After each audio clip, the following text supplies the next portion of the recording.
Good evening.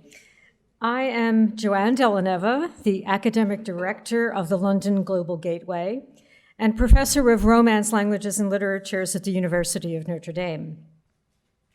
On behalf of everyone at Notre Dame's London Global Gateway and Notre Dame International, I am delighted to welcome you all to our 8th annual London Shakespeare Lecture in honor of Professor Sir Stanley Wells, which has been organized in collaboration with the Shakespeare Birthplace Trust and the Shakespeare Institute. We at Notre Dame are eager to forge and to foster partnerships with premier intellectual and cultural institutions across the UK. And this event, which is undoubtedly one of the highlights of our academic year, is the fruit of just that sort of relationship, for which we are very grateful indeed. Before we begin tonight's lecture, I should like to thank all those whose hard work made this possible, especially our Gateway External Relations team, Bridget Keating, Joe Byrne, Tom Finch, and Charlotte Parkin.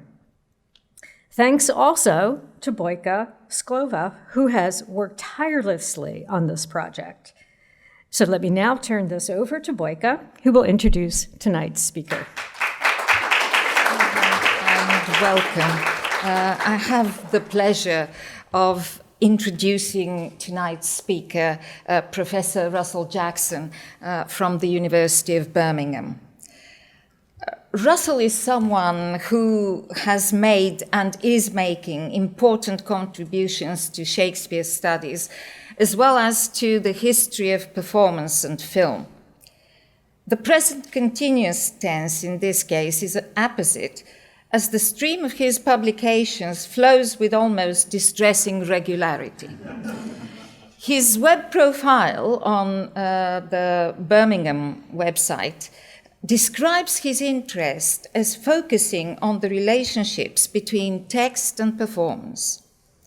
This is a brief description, which, however, does not convey the wealth of knowledge and complex negotiations this involves. Nor do the lucid prose of his articles and books and his unassuming personal manner attract attention to the size of the iceberg of scholarship that hides beneath the surface. Going back some years, Russell received a degree in English literature from Oxford, to which he added an MA and PhD from the Shakespeare Institute in Stratford. During his long academic career, he has taught at the Rose Burford College of Speech and Drama and the University College of North Wales, Bangor.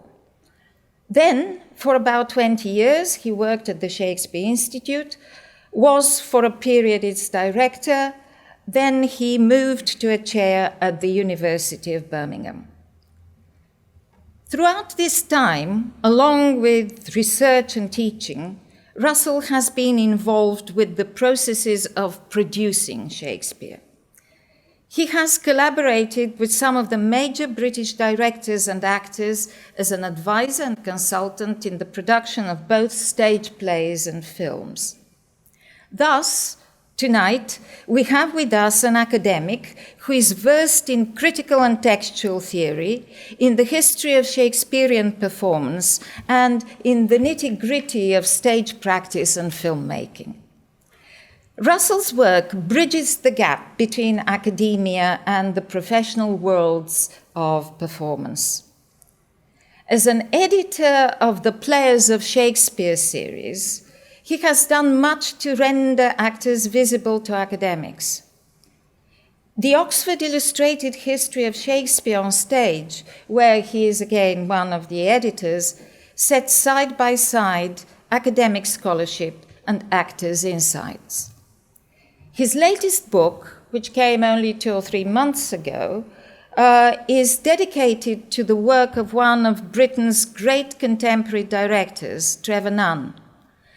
This finest of studies has a grasp of theatre history, knowledge of how theatrical institutions operate, an eye for the subject's person and talent, a long view of his career, and enlightening close readings of his productions. It is an outstanding example of academic writing, of scholarship combined with lightness of touch and awareness of the audience for which the book is intended. Here, as elsewhere, the quality which throughout informs Russell's approach is the meticulous positioning of the aesthetic products in their social and intellectual contexts. While never stopping to write about theatre, Russell has massively worked in film, an engagement which has produced several highly regarded books. Shakespeare Films in the Making, 2007, Theatre on Film, How the Cinema Imagines the Stage, 2013, Shakespeare and the English-Speaking Cinema, 2014. And he's also the editor of the solid volume of the Cambridge Companion to Shakespeare on Film, which is 2000. For more than 30 years, he has also played an immensely important, though almost invisible part in the production of Shakespeare films. To mention but a few of the many he's been involved in, it is to note his presence as a text advisor in Oliver Parker's Othello and almost all of Kenneth Branagh's Shakespeare stage and film productions. Among these are Henry V, 1989, which made history by reviving Shakespeare films for the big screen, and in 1996 came Branagh's full-text Hamlet, another epoch-making event to which Russell's shooting diaries stand as a brilliant record. To cut a long story short, I'll use an image.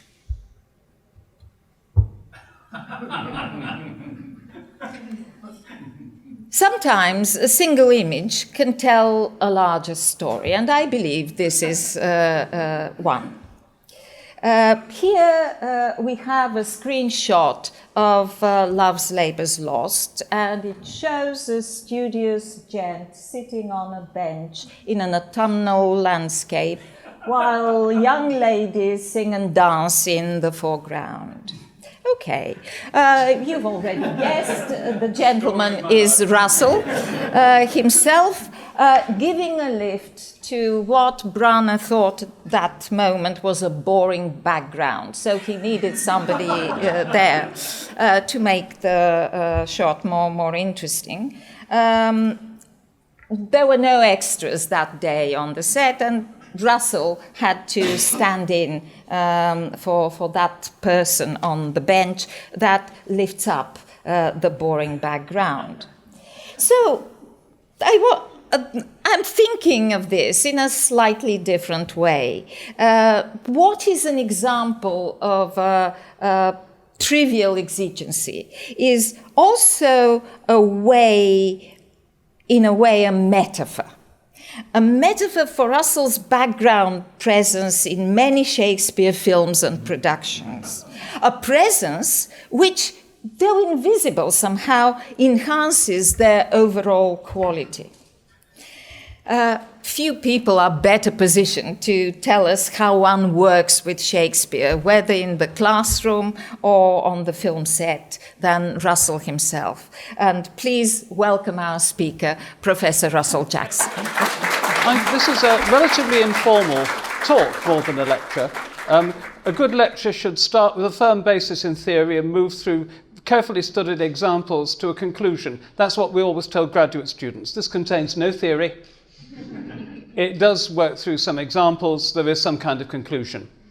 I always try to make sure that I advise an audience when the conclusion is approaching, because in my experience of conferences, the words that one always wants to hear is, and so in conclusion. So anyway, just about. There's conferences where you see the pages being turned over, and then you see the pages being taken out and turned. Anyway, so I'll just say one thing about that extraordinary, wonderful image from Love's Labour's Lost, which is that I was sent off to costume and returned wearing more or less what I'd been wearing anyway, because I like to dress properly on set. And also, I had choreography. Stuart Hops, the wonderfully named choreographer, Stuart said, "Can you just move your leg in time to the music, Russell?" So I did. You don't really get the full impact on that. Yeah, I know it's a static image. And those girls get in the way. I mean, really. They're singing "I Wake Up Every Morning with a Smile on My Face." I'm just reading a paper and smoking a pipe. And also, I said to Ken, "Any direction?" He said, "Sexier." So there you are. Sometimes we win them. Let's just hope this works. Does it work? Yes, it does. Okay. I'm going to start where any lecture on Shakespeare needs to start, which is Southport in Lancashire. Now, the reason for this is that I was born there, and the reason for this also is that this is a theatre designed by the architect, or co-designed by the architect, who built the old Memorial Theatre in Stratford of late lamented memory from 1932, Elizabeth Scott. And she built the Garrick, Southport, in the late 1920s, a beautiful Art Deco theatre that became a bingo place after being a cinema.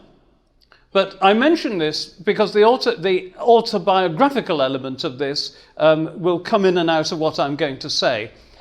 My father was a gardener in private service, and he was also at night a stagehand.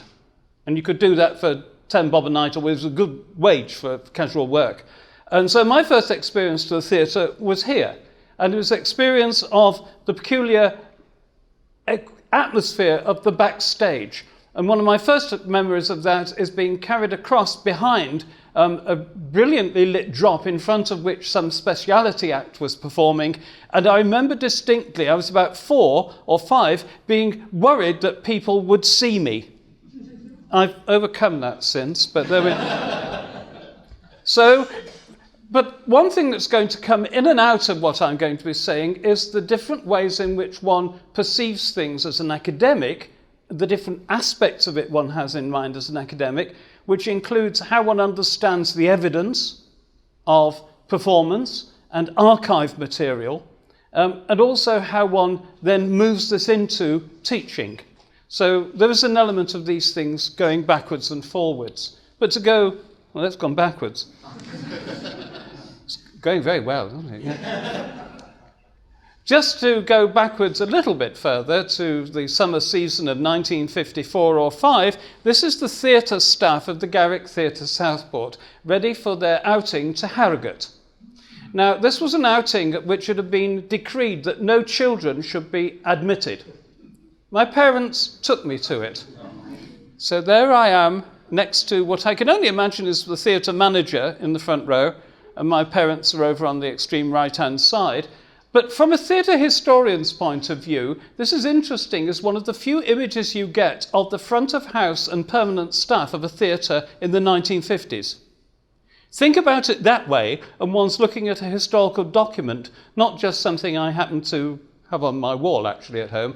But it's something that, as a theatre historian, if I had such an image of a 19th century theatre staff, I would be... And if I had an image like this of Elizabethan theatre workers, good heavens, you know, I'd be quids in. So this is part of my intrigue, in the intriguing relationship I have with the theatre, is an interest in what goes on to make it, and also thinking about it as a historian, the way we document that and the way we understand it. Still a bit autobiographical. On the left-hand side is John Gielgud as Hamlet. I didn't see that. 1933, before my time. And on the right-hand side is David Warner as Hamlet, which I did see. And it was one of the things that made me want to go to Stratford. And I had a very good English teacher who insisted that we should do that on our own. And it was something that convinced me that Hamlet was a play that I now understood. That sounds like famous last words, but actually what it means is that I understood what I was going to find out was one of the many ways Hamlet can mean for you as an audience. And in this case for a teenager, because this performance was Warner, who'd been in a film called Morgan, A Suitable Case for Treatment, was a rebellious Hamlet, an aggressive Hamlet, and here he is actually with Ophelia, being really somebody who doesn't want to understand the scene that he's found himself in. Now, that sounds melodramatic, but as a teenager, I think a lot of us may well have been melodramatic in our own way. I don't know if anybody wants to confess that right now. Please go ahead, or tell us afterwards, you know. On the left-hand side, Gielgud representing Hamlet of his time. I like this particular cover for Theatre World because if you look at the bottom of the cover, it says, "When nerves are on edge, there's relief in Gen Aspirin." As though Hamlet has become the poster boy for nerves being on edge.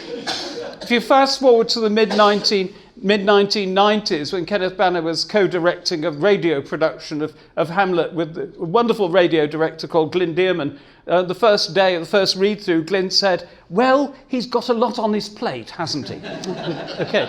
Actually, not a bad place to start, but still. So, cutting out an intermediate stage, I was lucky enough to go to Stratford and as a graduate student, and I was lucky enough to be taken on as a supervisee by Professor Wells, who is therefore partly responsible for this. But so I thought we'd have an image not of Professor Wells, because that would be embarrassing for him, but if you'd like to stand up, no, we're going.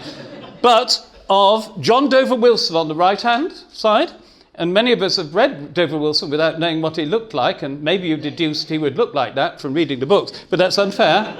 And he's in 1946 at Mason Croft, the home of the Shakespeare Institute, talking to the young lad who's playing Ariel in the current production then of The Tempest. And they're sharing a joke, as the papers usually say. Ariel meets the Doctor. This is before Doctor Who, obviously, but still.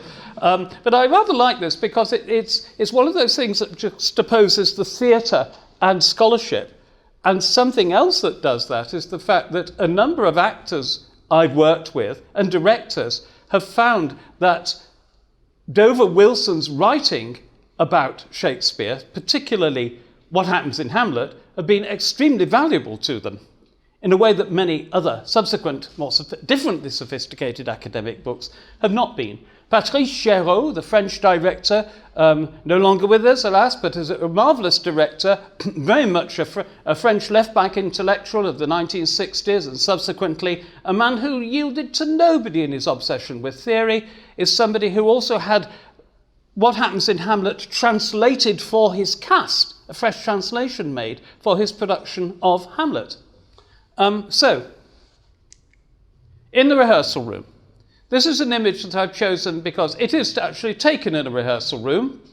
The point here is that rehearsal rooms consist, apart from being a big room, of tables where people sit with many copies, many editions of the plays, quite often, and with a pencil ready to cut lines out or add lines, more of that later, and of course a mug of tea or coffee. But the sense that in a rehearsal room you might be in your study. And if those people in front of you would only stop talking, you'd be able to get some work done. But the rehearsal room has this relationship, the relationship between people sitting behind the desks, the director, the assistant director, who is much more important than I am in this context, copies of the play. I have never known anybody like actors for reading footnotes. This is quite extraordinary. An actor will say, it says here that in the first quarto, there's a comma after that. And my job in that circumstance is to say, yes, it does. What do you think?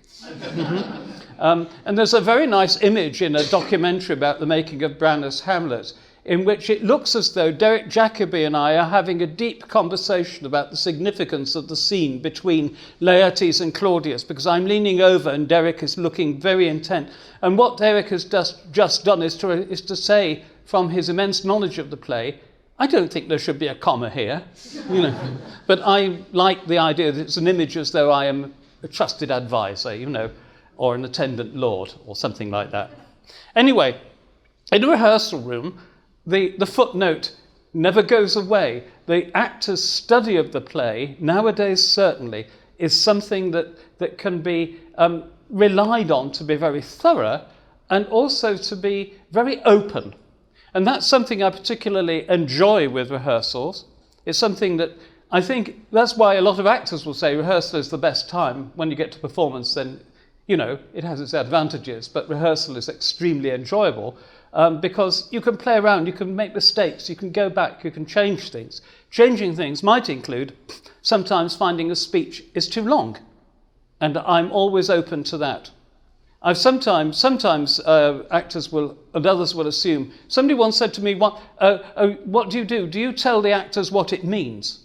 To which my answer is always, no, they show me what it means. That's the way round it works, or what it might mean. And then it's time for tea. I also, when I'm working in the theatre, particularly like taking photographs of set models. This is because the inner archivist tells me that they may not be visible for very long.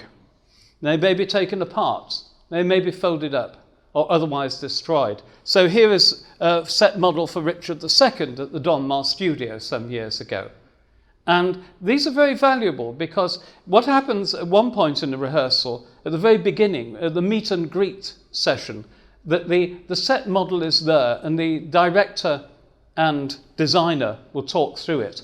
And then the actors will all come forward and peer into it and try to imagine themselves about 2 inches high in that environment. But the set model is the first. They will not see the set from then until they go into the theatre with the set, until it's been built. So it's a very important germinal phrase. So let's move to text. I put this in especially for Professor Wells because it's one of his favourites. It's the comma in Hamlet. The comma in Hamlet. Not in Hamlet. Well, in this case, it's in Richard II. And the line is, "Look what I speak, my life shall prove it true." Where "look what" means whatever I say. Look what. Look what I speak. Okay, actors and some editors, bless them, have put a comma after "look" because it sounds pleasingly colloquial. Look what I say. You see what I mean? And it's interesting how weaning actors off that can be something that has to be done carefully, because they have studied the part very carefully before you got anywhere near rehearsal. And the last thing you want is someone like me saying, "I think there's a comma there." What you really want is for it to be insinuated in some way. When I work with actors and a director, first of all, I only speak to the actors at the behest of the director.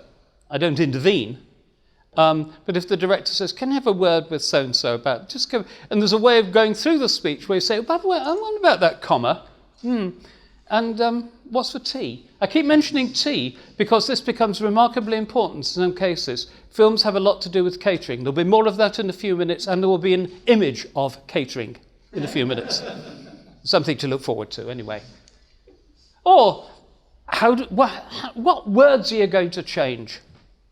There are some big words like conscience that some directors like Olivier famously have wanted to change because conscience isn't so specific as guilty conscience. It's something else, more general. But here's an example. Recently working on a production of Hamlet, the one at RADA, that Ken directed at RADA. And by the way, you'll notice I keep saying Ken and Judy like that. I'm not showing off. It's just I can't help myself. Okay, never mind. But when Polonius is asking Ronaldo to keep an eye on Laertes when he goes to Paris, he says, "Enquire me first what danskers are in Paris." Now, you and I all know that dansker means Danish person. But this is a point where you suddenly think, I think we're going to have to say, "Enquire me first what Danes there are in Paris." Interestingly enough, what Danes there are might fit some Polonius's manner of speech. Dansker is a much more attractive word. I want dansker back. If you go to Denmark, please do something about it. Or, by the mass, I was about to say something. Where did I leave? That's Polonius, who in the middle of this discussion with Ronaldo seems to lose track. And the question here is, does Polonius lose track? Or does he, in fact, do it so that he'll put Ronaldo on the spot? And it's one of those fascinating passages. I worked on 5 Hamlets, one way and another, and I found that certain things come up every time, predictably, and this is one of them. and each Polonius has a different way round it, except for one who just wanted to cut it. Because he thought it would make him look daft. Well, fair enough, because it's a long play, we'll be home quicker. By heaven, I'll make a ghost of him that lets me. Lets me. Does everybody understand what that means? Everybody who's nodding knows what lets means. Good. Anybody not know what lets means in this context? Would you like to put your hands up? Okay. Any of you who put your hand up just now have a British passport? Yes. Yeah, because this is the only place where the word occurs in currency nowadays. Her Britannic Majesty's Secretary of State requests and requires, in the name of Her Majesty, all those whom it may concern, to allow the bearer to pass freely without let or hindrance. It's the only modern usage that I know of. Yeah, absolutely. Oh, tennis too. They would, wouldn't they? It's the second one that I know of. And then but let's go to something else within that scene. And I'm wandering around between different modes of what's it. Now, this might be a bit like my moving gracefully between one role and another, oscillating perhaps rather than moving gracefully, but still. But here's another example while we're talking about it, about this scene. It's Rinaldo, the servant or the associate who is sent off by Polonius to keep an eye on Laertes. And this is a scene from Kenneth Branagh's film in which Richard Bryce, in the foreground as Polonius, is interviewing Rinaldo to that effect. Gérard Depardieu, who brings with him the atmosphere of a whole range of novels by Balzac, and a few other things, is playing Rinaldo. The difficulty with this kind of casting is the audience then thinks, when's he coming back? He's not. Okay? But this was a scene in which he was supposed to have a dog. Not because Shakespeare thought a dog was a good idea, but because the director did. So a very large dog was brought in, about that high. He would sit in a chair. He would then say, "I will, my lord. I did intend it," and things like that. Walk across the room, click his fingers to the dog would go across the room to him. It was a beautiful touch. Unfortunately, the floor was polished linoleum, and when you're there, the dog stood up and its legs went out like that. So the dog had to be lifted up, taken around the back of the set and brought in again. And it happened a second time. But if you watch the film carefully, you can see that there were some moments where he seems to be stroking a dog, but you can't see a dog. It's the case of the dog that didn't do anything in the night, so to speak. Or there's the speech before the interval. Now we're getting to something that's rather more important in terms of communicating an interpretation. And it's the relationship between film effect and the demands of a 4-hour film and interpretive meaning, anyway, which is the fact that how all occasions do inform against me. Whole occasions. This speech occurs in Branagh's film just before the interval. And it happens he's standing on a rocky promontory in front of what I can only think of as Denmark's icy mountains. If you've ever been to Denmark, you'll know that it's not full of icy mountains, but still. And there's an army going across behind him. It's a CGI effect. And because of the way the speech is placed, it has to end in a kind of crescendo so that the interval that then comes up will seem to be appropriate at that moment. But does that affect adversely the way we're working with the play? I don't have an easy answer to that. I think it's one of those moments where if you're studying film and you notice where certain things are happening for this kind of reason, one has to keep one's eyes open. I was intrigued to see this happening in front of me, so to speak. So let's go to rehearsal room adjustments. This is a theatre down the road, the Garrick.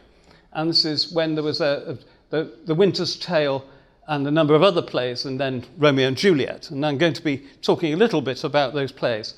Winter's Tale, for me, is haunted by Judi Dench. This is Judi Dench on the cover of an extended play record from 1969 from a very famous Royal Shakespeare Company production directed by Trevor Nunn. And for many people, this is one of those productions that then became the image became iconic of Judi Dench as Perdita in this case, she doubled it with Hermione, doubled the part with Hermione. But also, intriguingly, the production at the Garrick Theatre, just a few years ago, had Judi Dench playing Paulina. So that there was a strange kind of this has nothing to do with anything except the way one's mind works in viewing performances like that. It's something that happens quite a lot in theatre history. It's intriguing to have it happen before your very eyes, yet again. But if we go to The Winter's Tale in the terms that I'm talking about of what you do when you're working with text, and part of my job is to work with text with actors. The director might say, go and work on the scene and come back, or there might just be questions that come up. It varies a great deal. But in the case of The Winter's Tale, the play was rehearsed from an uncut text, practically, and then edged its way back to being a cut and rearranged text, which is a difficult way round to work for some actors. We didn't do that with Romeo and Juliet, interestingly. Making a prologue out of the scene, the little dialogue between Paulina and Mamillius from Act 2, Scene 1, into a prologue for the play, A Sad Tale's Best for Winter, seemed to the director, I think, a good way of placing winter tale to the audience, rather earlier than Shakespeare had felt any need to do so. It's a strategy that one may say, yes, but the play does it differently and in a better place. But it's interesting to see what happens when you do that. And also it may result in alterations that have disadvantages further on, such as these lines not being in the place they would be.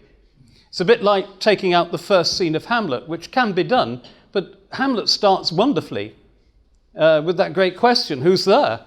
And if you start a production of Hamlet with Claudius's speech about the state of things in Denmark and don't worry about my marriage, it's all wonderful, then you're not getting the same effect as that great cry in the dark, especially in the Pros Arch Theatre, of who's there.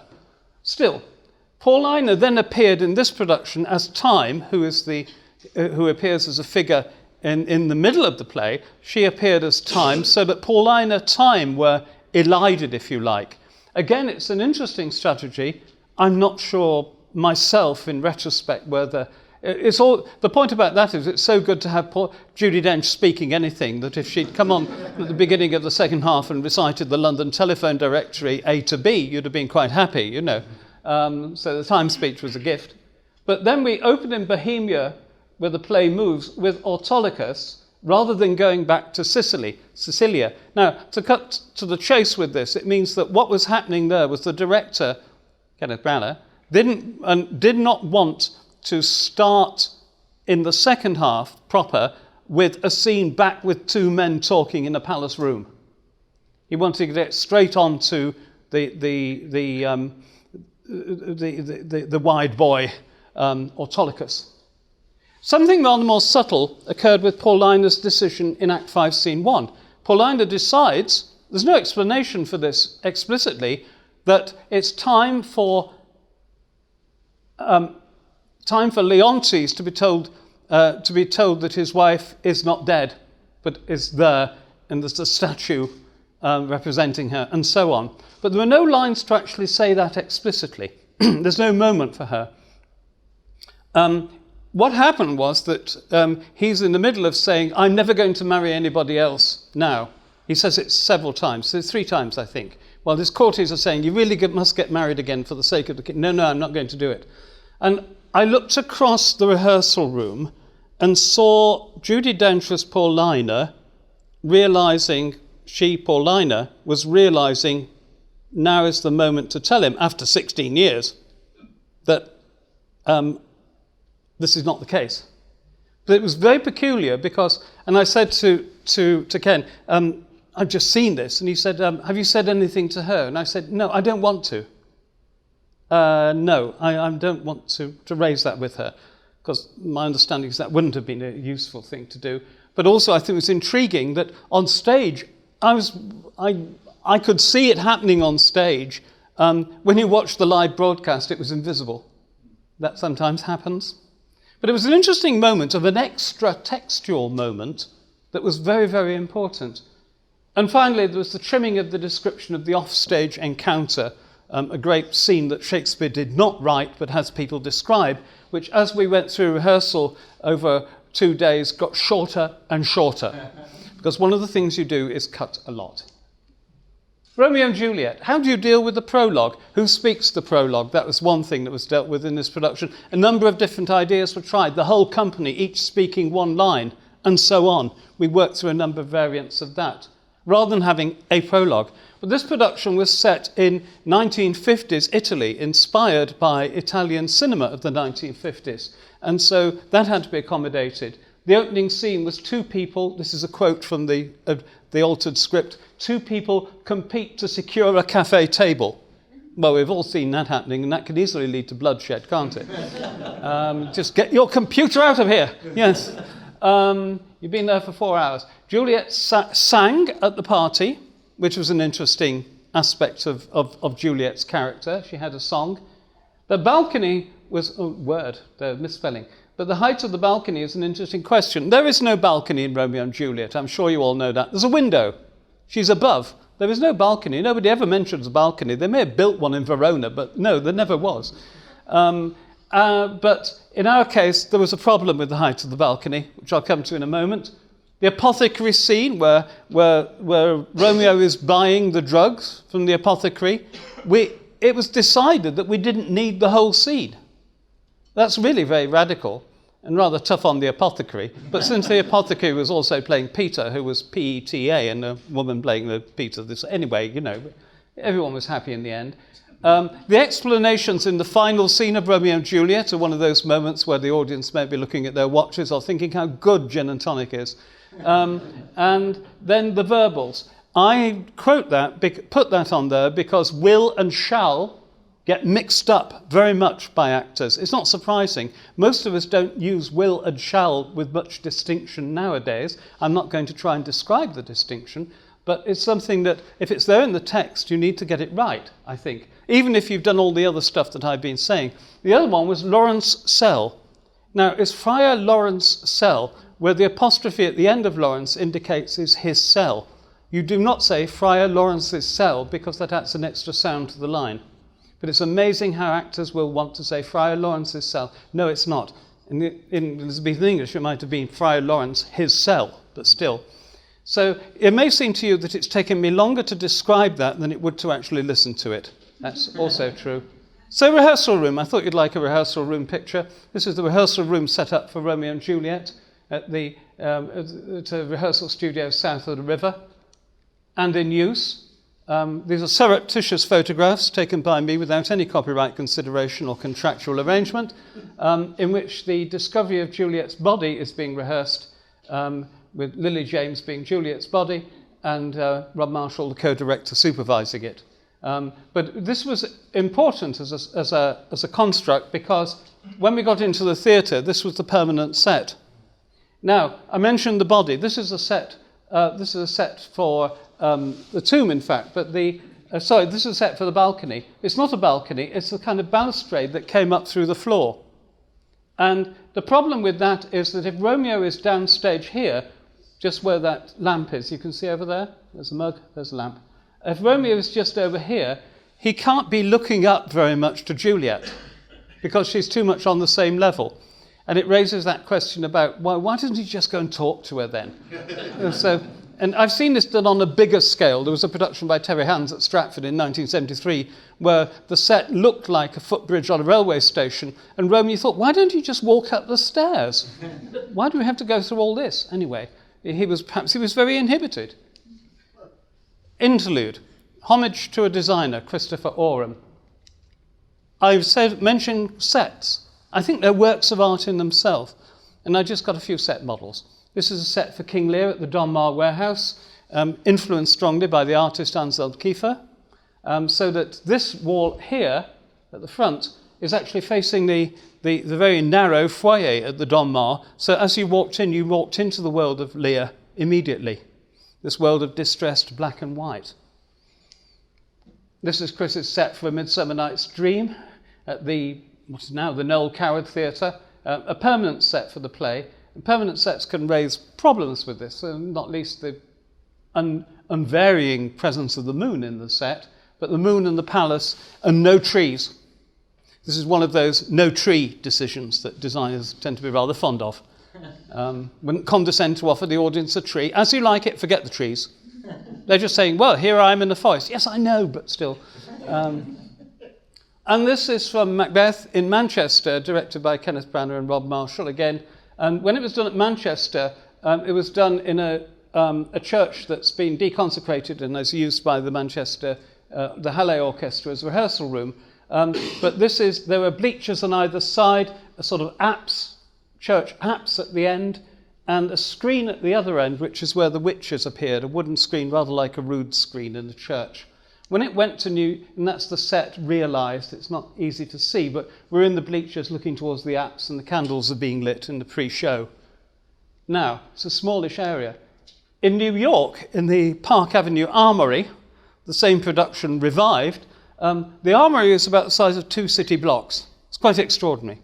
Well, it's New York, maybe it's just 1 city block, but it's very, very big. It's a big drill hall, effectively, so that the area that corresponds to what was in Manchester is the white area above. It doesn't show up very well on this. Then there were these kind of Stonehenge things, cromlech things, through which the witches appeared, and a long walkway down the rest of the length of the drill hall, and the audience were led to the performance, clan by clan. You've got a little bracelet to say which clan you were a member of. It's crowd control, actually. It's rather naff, but it's crowd control. And you walk through this blasted heath, where as you walked through it, there were figures holding torches and witches doing unutterable things. So that was rather fun, and it did fill the space. So I'm going to move on to film now. How are we doing for time? It's 1:45? No, it's okay, is it? Oh, no, because I'll slow down. Anyway, the studio. This is Shepperton Studios, and I'm very fond of this photograph, of my initiative in taking it, because it shows a sign that represents something about Shakespeare on film. You have a choice between Shakespeare Way or David Lean Drive. When you go to Pinewood, the streets are named after Bond films. It's sort of Goldfinger Drive, you know. We're back with the rehearsal room stuff.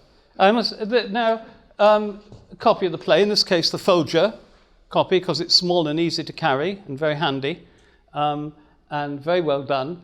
And a call sheet there for the day's call. For this is for the As You Like It production. And an eraser, and a jar of Dundee marmalade at the back. But the main point about this is the historian adds to the archive. These are things that when I find them for previous productions, they're like gold to me. I want to find them, and I have. Many of us will have done this. You look at old prompt books, you look at designs, you want to see the stuff that was used. And the job I've been doing for the films and for the theatre, I've actually been creating this archive. That sounds pompous, but what it means is the things I've been working with are things of the kind that I would want other people I would want to look at myself. And one way of dealing with this is to make sure that the stuff that I've been using actually is in the Shakespeare Institute. It's part of the Russell Jackson Memorial Papers or whatever it's called. But other more distinguished people like Sam West have given their papers to the Shakespeare Institute. But it's a way of saying, well, here is, this is the shooting script of Henry V. The thing you need to know if you work in the archives is what is the status, going to get some water, what is the status of this thing I'm looking at? Who did it? Why? And thank you. There it is. Cheers. No lemon, anyway.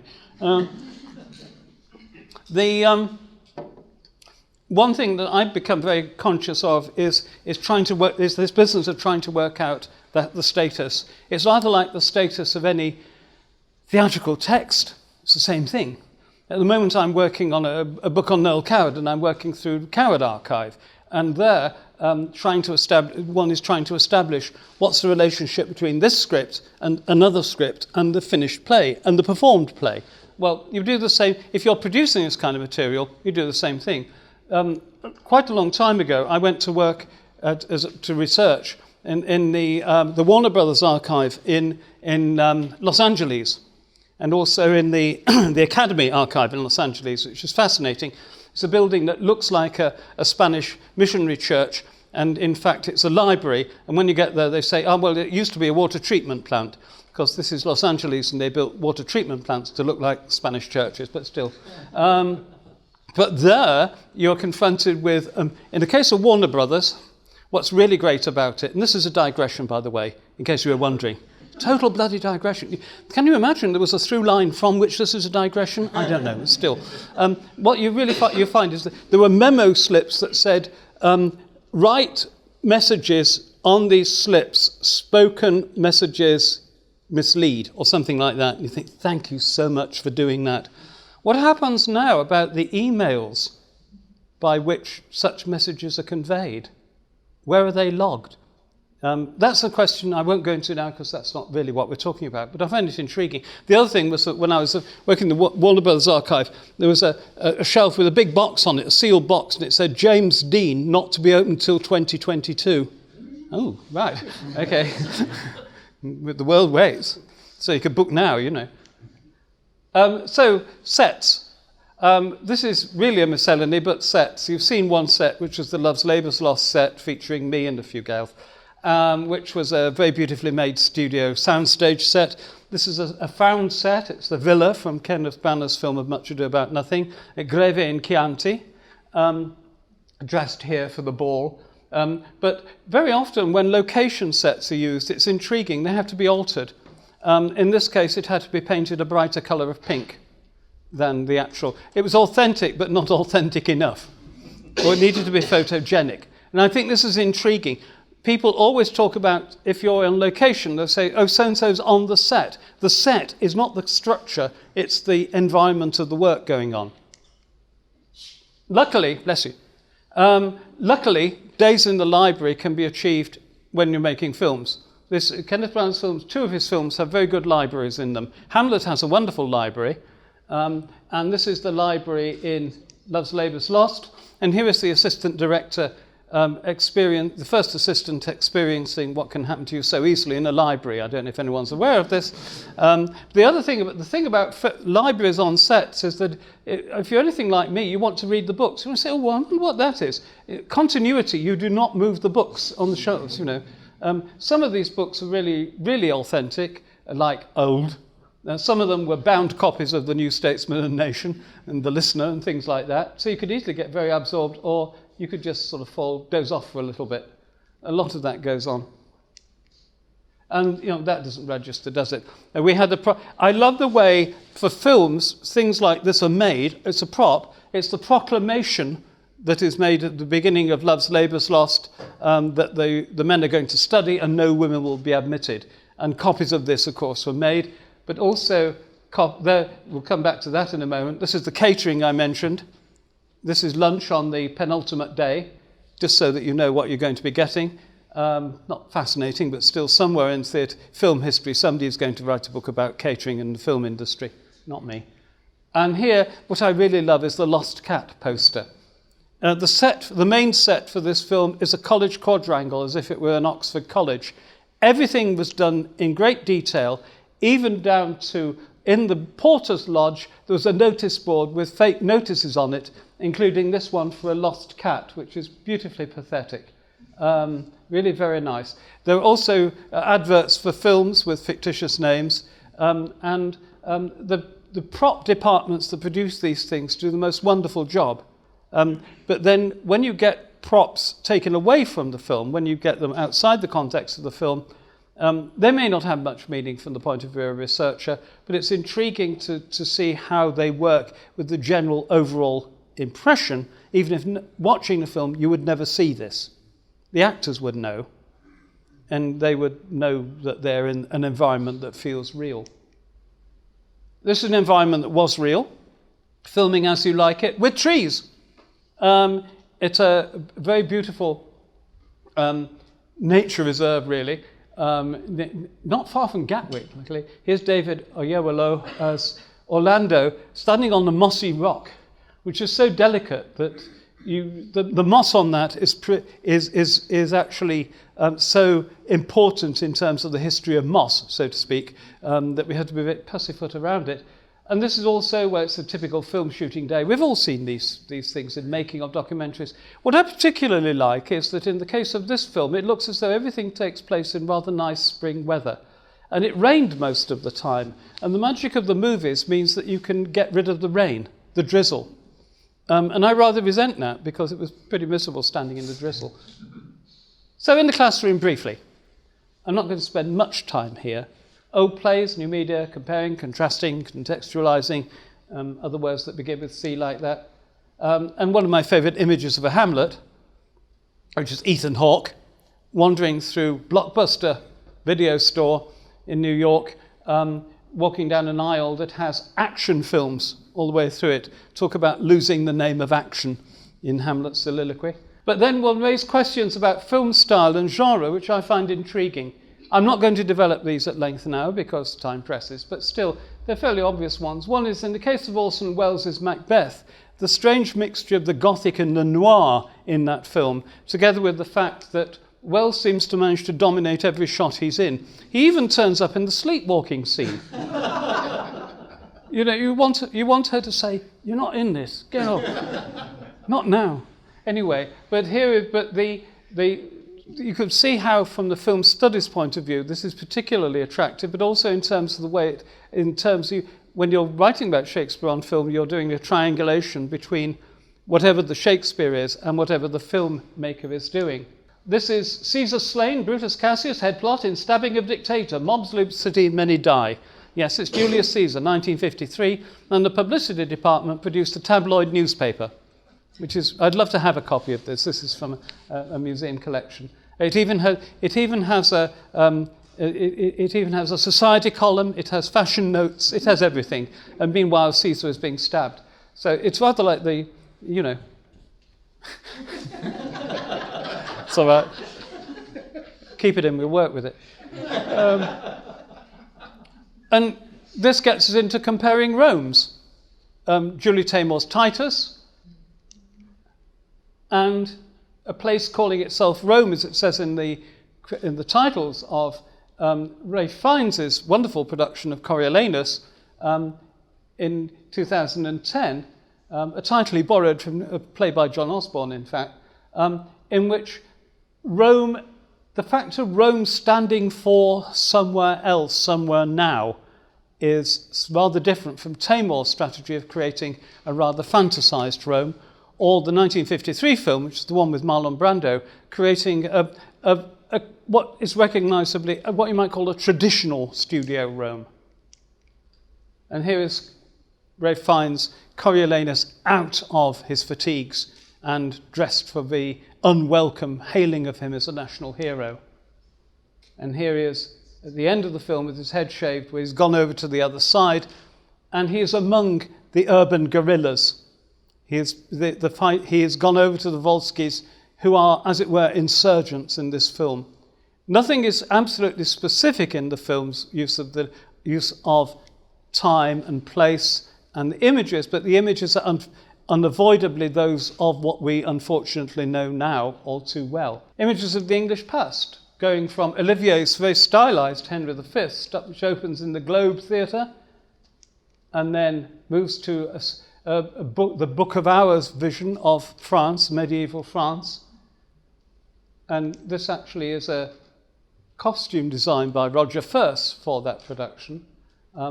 These things can be found not too expensively, by the way, through various dealers. They're not, I think it was about 60 quid, that one, but well worth having. I'm very proud of it. Anyway, but this is so different from the... Oh, and yes, this is a picture hardly anyone has ever seen. This is Laurence Olivier as the dead Henry V on his tomb. It was obviously a publicity still that wasn't used. You might see why, really. It's in the British Film Institute archive, and the photograph of it is slightly distorted, I'm afraid. But they must have thought it was a good idea to pose Olivier as though he was in a kind of Gothic tomb for a publicity shot. But then when you move to Branagh's studio realism and location work for his Henry V, with the castle of the Walls of Harfleur in the background. We move into a very different aesthetic, a very different sense of the kind of reality the film should, or how the film should represent reality. Branagh's Agincourt takes place in November and was shot in November. It's cold and it's rainy and it's muddy. And Orson Welles dismissively said of Olivier's, which was shot in Ireland in June in 1943 or July, that it suddenly you're in a golf course. But it's a very different way of dealing with mud and blood, if you like. But also film can get you very close. So this is something we all know. But focusing in on the speaker, making the most of the actor in this way, is something that some filmmakers do better than others. And Branagh does this very well, certainly with various actors. But I thought you might like a little shot of Judi Dench as Queen Catherine, as Princess Catherine in The Age of Kings in 1960 on television, looking immeasurably pleasant. And this is a wonderful moment in that version where Robert Hardy, who's playing Henry V, wooing her, she's sitting on a bench and he leans over and puts his foot on the bench very elegantly, and Judi Dench just looks at his foot and he takes it off the bench. It's her inner Lady Bracknell. Then crossing the line to, oh, well, that's basically how one feels sometimes during one's academic career. It's called the research assessment exercise. But when you move well out of English language Shakespeare film and you move into a different area, I find that very, very, A, fascinating in itself, and B, also something that's very energizing to discuss in terms of, if you're making a Shakespeare on film course, you have to go there, and it's so rewarding.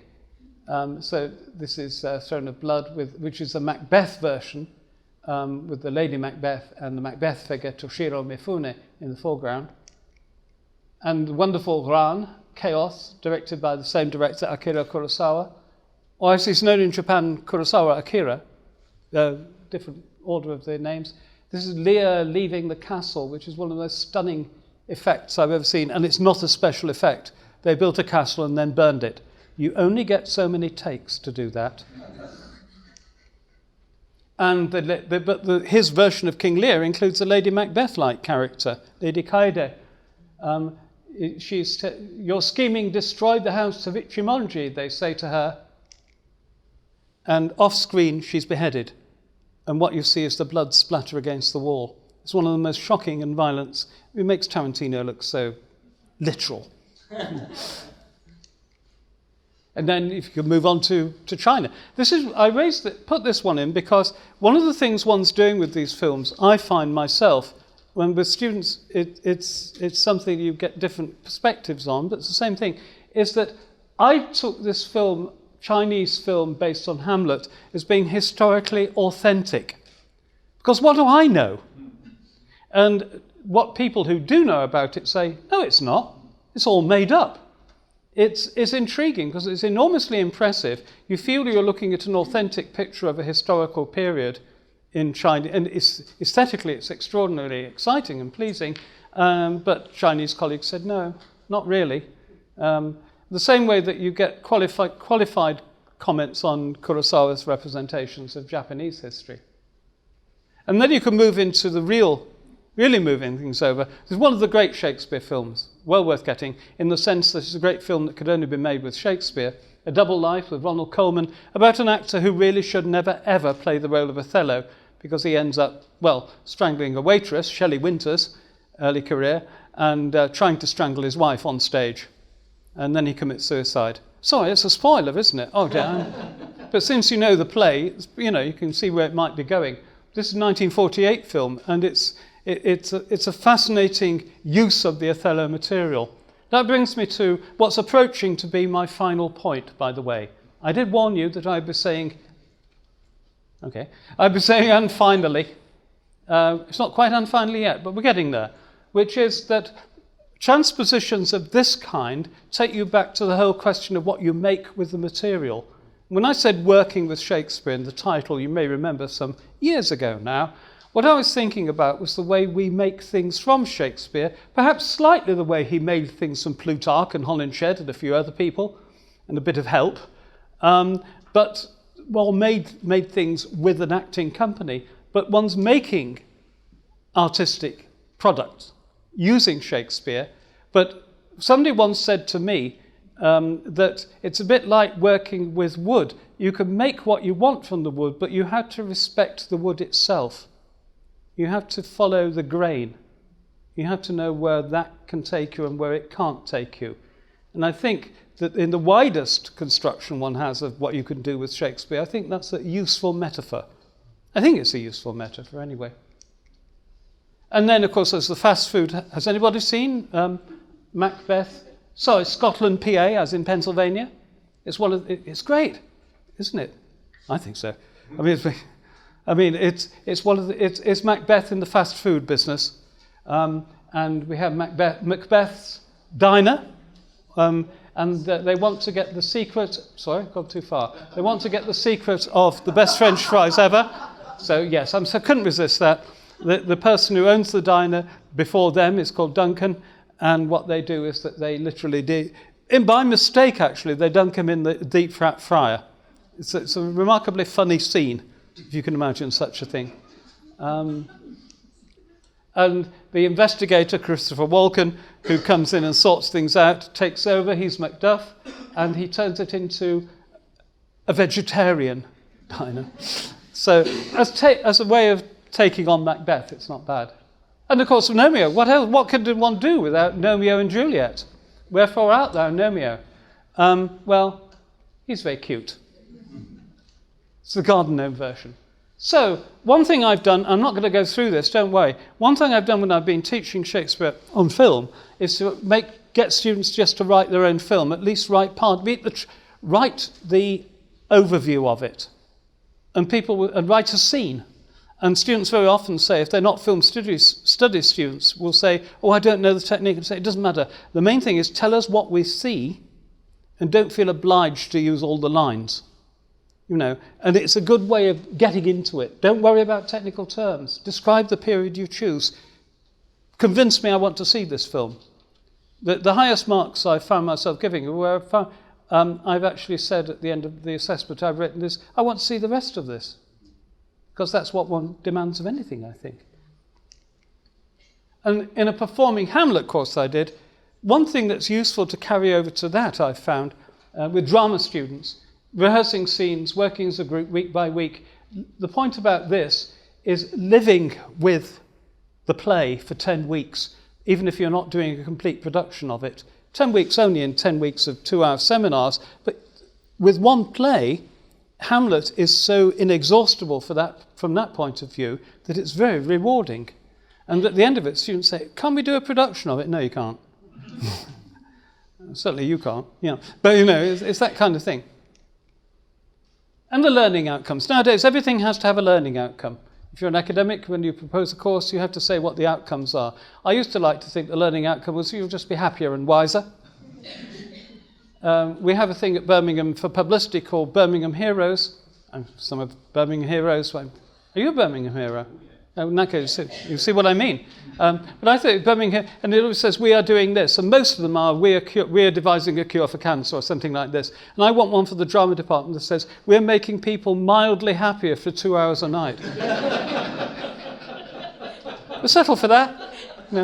Or actually, given the way students want to work nowadays, it tends to be, I'm going to make people quite miserable for 2 hours. Anyway.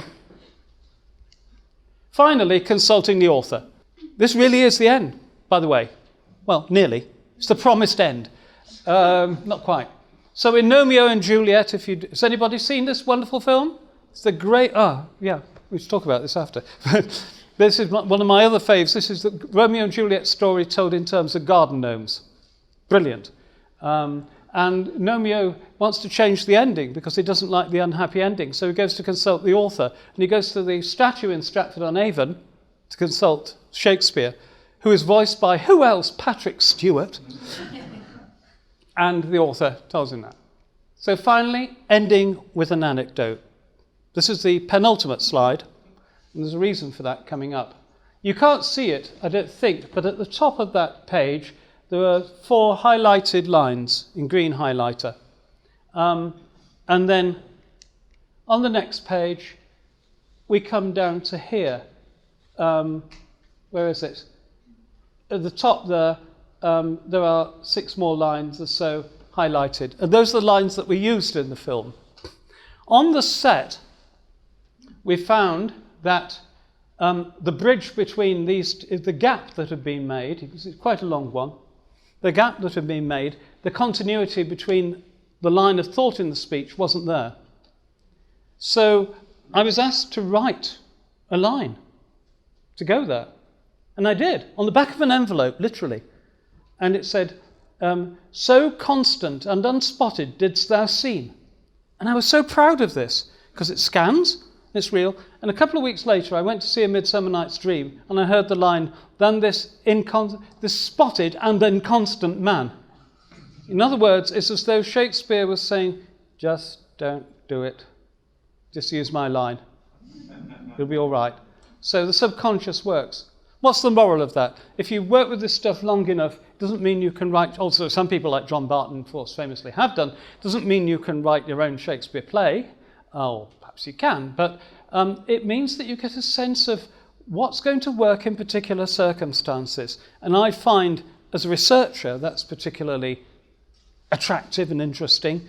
And I think it's also something that, as audiences, we bring to the plays, and the plays bring to us. But that's by way of a conclusion, because it really is the final bit. That's it. There is no more. Russell, thanks for that splendid survey of how these different worlds cross over for you and how you've made them your own. And this is absolutely extraordinary, and thank you. The special challenges of a full-text Hamlet on film. Could you just reflect on that a little bit? Because we've seen a lot about, taking things out, reducing them, and the challenge for Branagh's Hamlet was in the other direction. It's like, how do you keep it all in? Well, in fact, of course, I got one, haven't I? No, actually, we added some. There are a few lines that were added, but we won't go. You've got a 4-hour film and you add lines to it, but just a few in a cosmetic way that's needed. I think the challenge of that is that you discover that the difficulty is that films are mainly about showing, not telling. And it was breaking that basic rule. Apart from length, it meant that one thing that happened with this full-length Hamlet, because it's something that I don't think was ever performed as a text, as a script, it has been performed, but not in Shakespeare's time, is that it gives more space to the other characters. The space is added for the other characters, not for Hamlet. And I think that's an intriguing discovery. The other one was that discovering that you couldn't cut any lines, that you couldn't... At the same time, Ken wanted to show things, and there were quite a lot of illustrations of things in the film. But one that wasn't used, and I mentioned this before in a number of contexts, was that when Gertrude is describing the death of Ophelia, in the script you would have seen Ophelia running down to the brook and jumping in and then whatever, and this has been done on film. And when Julie Christie did the speech in rehearsal, it was very clear you didn't want to leave Julie Christie. You wanted to stay with her. And I thought that was intriguing because there were other points where there are illustrations. There would have been more. There was a dastardly plan at one point that when Hamlet would talk disparagingly about lawyers, Hugh Crutwell, the wonderful advisor on acting who worked with Ken a great deal, and I was sitting there, and he said, well, actually in the script we've got this, we see a lawyer being hit over the head with a shovel or whichever, and that's going to be you, Hugh. And are you really? No, we didn't do that, just as well. But we did have an inset of silent bit where Hamlet's talking about Yorick, and you do see Yorick entertaining the royal family. And that was done by a very famous Ken Dodd, a great British comedian. And I was actually asked to write lines for Ken Dodd. And so, because just so he could be given some script, and it would be silent, and you'd see him, there's a dinner table, and he's sitting there, and he's entertaining the royal family. And he said, no, it's all right, I'll do my own gags. And he did. And because it was a very small room, most of us were outside the room, and only 3 or 4 of us had earphones, so we could hear the jokes. So we were sitting there going, meanwhile, all the other crew are standing there, thinking, what's for tea? So anyway, but we did, it was an object lesson on what happens. When Ken did it at RADA recently, directed it, he cut the first scene completely and put something else in its place. It's another story. And he was going to have directed it with Jude Law, but had to withdraw from that. So he would have cut the first scene in that. And now I already had my ammunition ready about first scene's very good. Anyway, sorry, long, boring answer. I beg your pardon. How much influence did your upbringing have on you? I mean, did it take you in the direction you've gone? Yeah, I'm a rotten gardener. Plants look at me and just go away.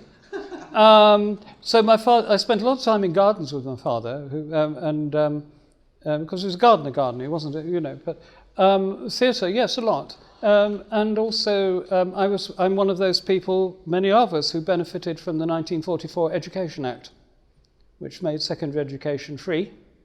And I benefited from the fact my parents didn't ask me to go out and get a job, but rather I could go to university. So I was very lucky. This is what baby boomer generation might mean over here, that kind of luck, like completely free education up to the level of PhD. I don't mention that to students much nowadays, I'm sorry, but no fees, darlings, But yes, it did. Theatre especially. It's Mick. Do you have any sympathy, I think this is true, with Adrian Noble, who was reputed to have, and I can't remember which production it was, produced a text with no footnotes at all? Yes. Yeah, I do.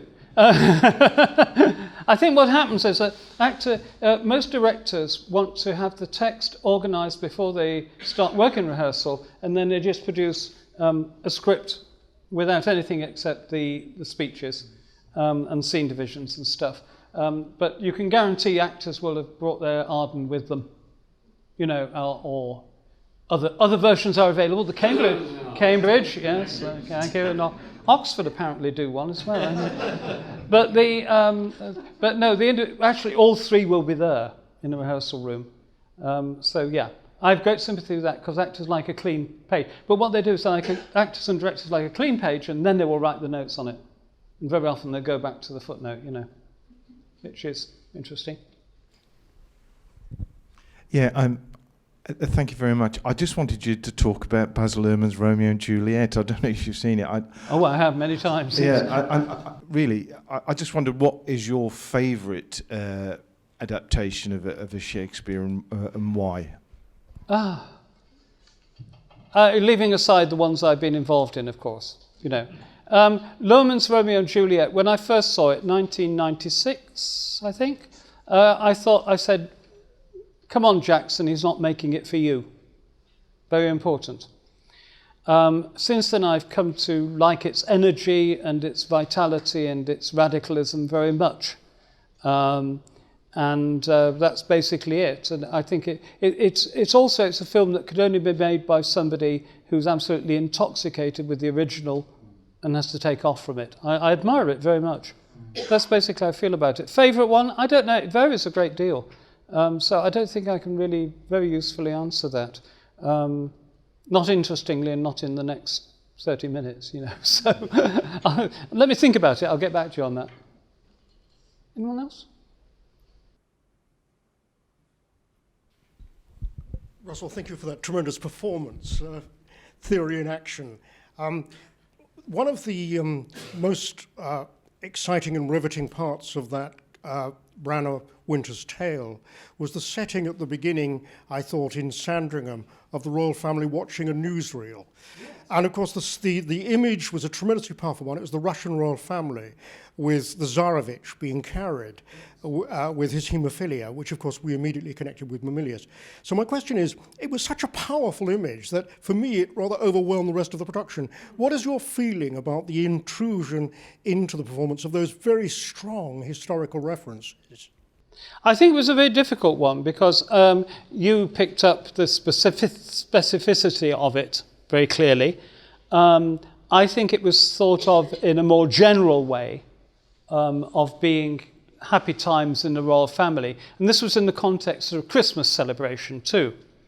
And there was also the idea that Laurence will be seen watching a home movie later in the production, which went away a bit, like not being used, which is rather a good idea, because he says enough about being, remorseful without you having to have him look at the snaps, as it were. So I didn't. It's hard for me to say. I didn't feel as strongly about it as that. But then I was also I was focusing on something else at the time. That sounds glib, but you know what I mean. And I think I may be wrong. I think you're the first person I've encountered who's mentioned how specific it was to the Russian royal family. It was available footage of them, and it also set the period correctly. That was the idea, I think. And the two kings being cousins, of course. Oh, yeah. And looking identical. Quite so. No, it's intriguing, but maybe intriguing in the wrong way. Can happen. When you are asked to write text, what is your process? How do you create something that must blend into Shakespeare's work, especially under all that pressure? Well, drink helps, but I think the main thing is that, funnily enough, because the pentameter is such corresponds, this is a classic thing to say, corresponds so clearly to the way we tend to speak in English, it's not so difficult. It's difficult to write good pentameters. That's the point. And John Barton, who was an expert at doing this, if you take it out of context and take it out of the theatre, some can seem very clunky. But I think the process is one simply that you take on the form. It's all on, sometimes it's usually on the spur of the moment. It's usually saying we've got to get from there to here. It's as simple as that. And maintaining the rhythm is something quite important. When I'll tell you something that's more interesting than that, if it's conceivable I could say anything more interesting than that, and this time of night, who knows? But that when you cut lines, maintaining the flow from, if you cut on the half line, so the next half line matches if it's supposed to. And that raises the question, which is a question for verse teachers and others, and I work with those as well, it's not just me, it's very important, is that what do you do with the half line? Do you do something meaningful, like having a little bit think for a few moments, and then the fact there isn't a completed half line will register as that, or do you not? And it's a difficult one, and I think it is really a question of horses for courses on that. But that's the one that occurs most often, because cutting a text, I love cutting Shakespeare's text. I've done it a number of times. It's great fun. And I recommend it to students too, because they say, I want you to lose 50% of that scene, which is a good way of finding out why that 50% needed to be there. It's a very good exercise. Thank you.